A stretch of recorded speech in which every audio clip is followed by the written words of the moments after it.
বিশ্বকাপ মাঠে গড়ানোর আগে থেকেই স্বাগতিক যুক্তরাষ্ট্রের কার্যক্রম নিয়ে সমালোচনা মুখর ছিল ফুটবল বিশ্ব। ইরানকে দেশটিতে থাকতে অনুমতি না দেয়া, আফ্রিকার দেশগুলোর ফুটবলারদের অতিমাত্রায় তল্লাশি, এমনকি রেফারিকে যুক্তরাষ্ট্রে প্রবেশ করতে না দেয়া সহ নানা ঘটনায় প্রশ্ন উঠেছে আয়োজক দেশের নিরপেক্ষতা নিয়ে। এবার এমনই এক কার্যক্রমের সম্মুখীন হল লিওনেল মেসির আর্জেন্টিনা দল। গ্রুপ চ্যাম্পিয়ন হয়ে রাউন্ড অফ 32 নিশ্চিত করা আর্জেন্টিনা বেস ক্যাম্প করেছে কানসাসে। সেখান থেকে বিশ্বকাপের ম্যাচগুলো খেলে থাকেন। এবার রাউন্ড অফ 32-র ম্যাচ খেলতে মায়ামিতে একদিন আগে এসেছে আলবিসেলেস্তারা। সেখানে এসেই পড়তে হয়েছে বিব্রতকর পরিস্থিতির মাঝে। এয়ারপোর্টে ঘটে যাওয়া ঘটনা এখন নেট দুনিয়ায় ভাইরাল।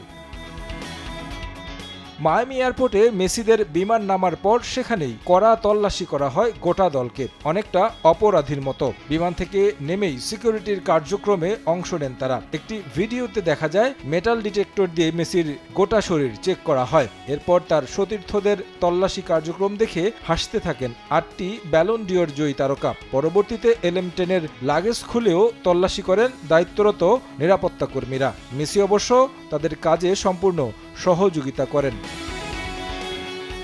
এমন কার্যক্রমের ভিডিও নেট দুনিয়ায় আসার পর তা ভাইরাল হয়। সমর্থকরা এর কড়া সমালোচনা করেন। সাধারণ যাত্রীদের মতো বিশ্বসেরা ফুটবলারকে তল্লাশি করার ঘটনা অনেকের ধারণা এবারই প্রথম। তাছাড়া আয়োজক দেশ হিসেবে ফুটবলারদের উপর বাড়তি কড়াকড়ি জন্ম দিয়েছে প্রশ্নের। আফ্রিকা কিংবা ইরানের সঙ্গে যা করা হয়েছে, এমন পরিস্থিতির সামনে পড়তে হলো মেসিদেরও। ফিফা বিষয়গুলো ঠিকঠাক দেখছে কিনা সে ব্যাপারেও প্রশ্ন উঠছে।